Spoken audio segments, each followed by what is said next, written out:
Mesdames, Messieurs, chers adhérents, chers amis, depuis mars 2020, la crise sanitaire est omniprésente. Elle ne finit pas de nous compliquer la vie. Jusqu'à quand? Nul ne le sait. Et les derniers rebondissements ne sont guère rassurants. Elle monopolise l'attention des médias et de nos politiques. Les rumeurs plus ou moins mal ou bienveillantes font circuler massivement dans un climat malsain de complotisme des informations sur les réseaux sociaux dans des milieux bien informés et sont colportées par toutes les concierges de France et de Navarre. Dans ce contexte, et pour une fois, c'est plutôt une bonne surprise, le monde agricole a été quelque peu épargné. L'agribashing a fortement diminué. Nos activités sont à nouveau vues sous un angle positif par nos concitoyens. La fourniture en quantité et en qualité de denrées alimentaires vitales est bien notre raison d'être et est reconnue comme telle. Nous réoccupons une place stratégique dans le cœur des Français que nous n'aurions jamais dû quitter. L'approvisionnement de tous les besoins alimentaires a été réalisé dans des conditions exemplaires, malgré les craintes infondées de certains. Tous les circuits ont été fournis, les courts, les longs, les bio, les traditionnels en quantité dépassant largement les besoins. Des volumes importants en bio, en particulier en lait et en céréales, ont eu même du mal à trouver preneur. Les filières des grands groupes de distribution sont largement approvisionnées, souvent avec la même chanson.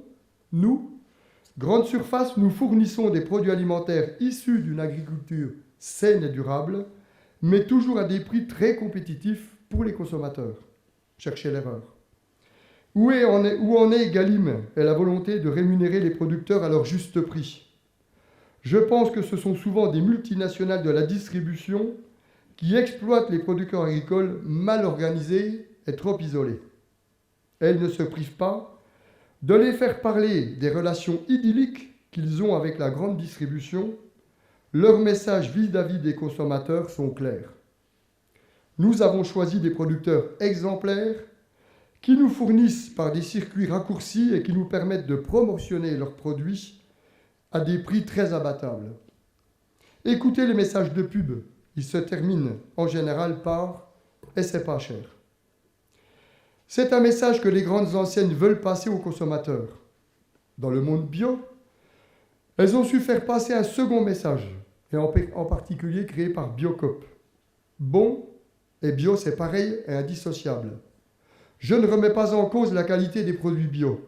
Ce que je trouve extraordinaire, c'est que cette affirmation sous-entend que les autres produits non bio ne sont pas de bonne qualité. Cela me semble-t-il aller vite et trop loin. Nous avons dans notre belle région de Franche-Comté un vignoble bio très important qui couvre environ 30% des surfaces.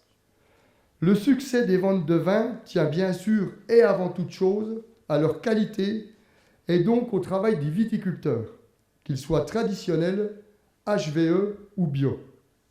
De même, le formidable succès de notre filière d'excellence Le Comté tient à la rigueur avec laquelle le cahier des charges est appliqué et au professionnalisme de toute la filière, des producteurs de lait aux affineurs. La confiance qu'a inspirée cette organisation a convaincu tous les consommateurs. Comme dans le vin, la qualité ne peut être que le facteur décisif pour pérenniser les débouchés à moyen et long terme. Il faut savoir faire évoluer et simplifier nos messages pour qu'ils soient compris par tous. Vous avez ainsi pu remarquer l'apparition récente d'un nouveau concept de qualité pour nos céréales qui sont régulièrement vendus comme indemnes de résidus de produits phytosanitaires.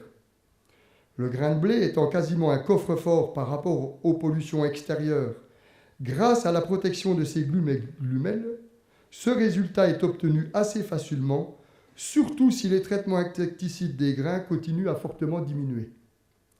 Cela ne nous facilite pas toujours le travail, mais la filière SI, sans insecticides, se développe vite avec beaucoup de succès auprès de nos consommateurs. Tout cela pour vous dire que nous devons et nous pouvons faire évoluer le message valorisant nos métiers vis-à-vis de nos concitoyens.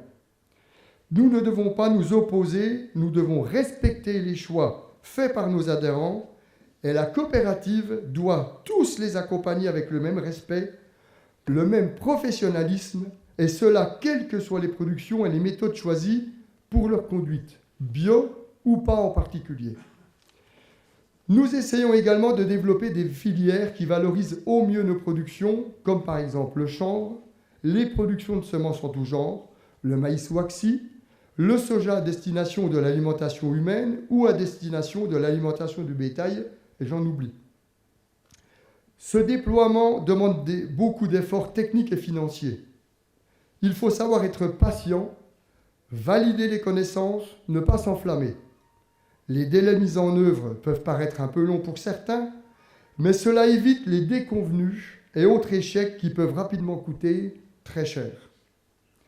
Les niches de production, les circuits courts nécessitent des efforts particuliers et doivent rester économiquement intéressants pour ceux qui les pratiquent, et pour garder leur intérêt, ils doivent être attractifs, séduisants et sécurisants pour les acheteurs. Nous sommes tous plus ou moins amenés dans nos exploitations à mener en parallèle celle à plus ou moins forte valeur ajoutée et celle dite de masse ou de commodité. Ces dernières sont indispensables à préserver et à développer, en particulier dans le cadre de la politique actuelle. En effet, la faim qui touche près de 1 milliard d'humains continue à progresser. C'est intolérable dans un monde qui se dit civilisé.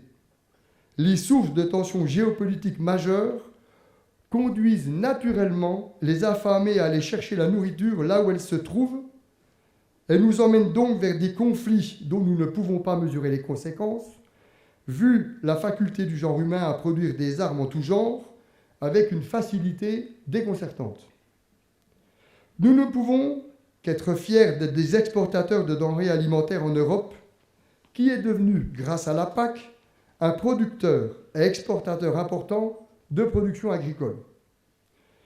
La position malthusianiste de la Commission européenne est incompréhensible et dangereuse pour l'avenir de l'Europe. Elle est certainement issue de quelques cerveaux bobos fonctionnaires de Bruxelles qui doivent se prendre pour des lumières.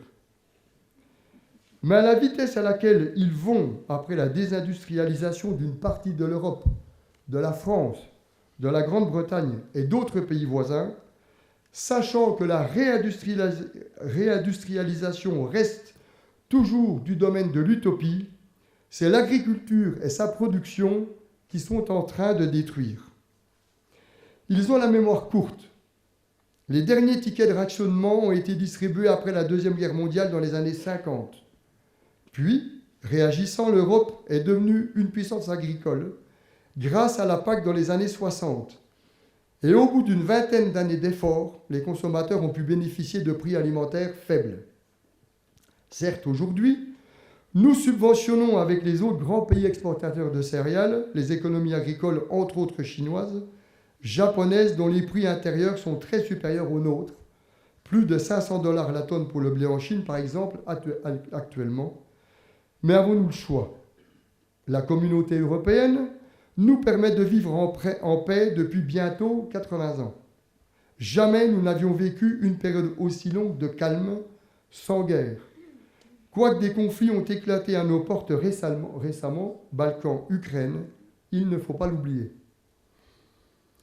Si nous voulons que les générations futures puissent vivre en paix, il faut participer activement au développement d'une agriculture productive, respectueuse de l'environnement, qui puisse utiliser toutes les techniques modernes de production, génétique, robotique, digitale, mais aussi les traditionnelles qui correspondent aux souhaits d'une partie de la population. Dans une société moderne, il faut arriver, et ce n'est pas facile à concilier, tout et son contraire. C'est certainement à ce prix que nous serons respectés dans nos métiers et nos valeurs aujourd'hui et demain. Une entreprise, c'est avant tout des femmes et des hommes unis autour de projets et de buts communs. Ces femmes et ces hommes que vous êtes font les forces vives de notre belle coopérative et je tiens à saluer vos efforts, vos convictions, avant de terminer mon propos. Je parle des adhérents, qu'on ne cite que trop peu, mais l'attachement qu'ils démontrent envers leur entreprise, la volonté qu'ils affichent encore aujourd'hui à défendre les valeurs de la coopération et à la confiance qu'ils nous témoignent impose le respect. nous rassure et nous conforte tant dans la politique d'entreprise que nous menons que dans l'idée que nous nous faisons de la coopération et de sa modernité, mais aussi de l'ensemble des collaborateurs du groupe. Je tiens à saluer le travail remarquable qu'ils mènent au quotidien, et c'est encore plus à souligner en ces périodes moroses et perturbantes socialement. Homme déterminé et clairvoyant, Philippe Guichard, votre directeur, vous guide et vous invite à vous surpasser pour la cause agricole. Votre implication, votre professionnalisme se retrouvent dans la bonne performance du groupe, mais aussi et surtout dans les services de qualité que vous apportez à vos adhérents ou clients. Je tiens donc toutes et tous à vous remercier chaleureusement.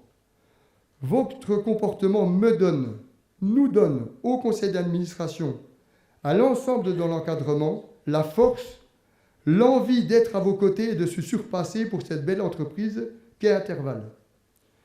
Entreprise qui a su allier performance, respect des valeurs de la coopération et des valeurs humaines. Alors nous pouvons, je crois, et j'en suis sûr, en être fiers. Mesdames, Messieurs, chers adhérents, chers amis, je vous remercie de votre attention.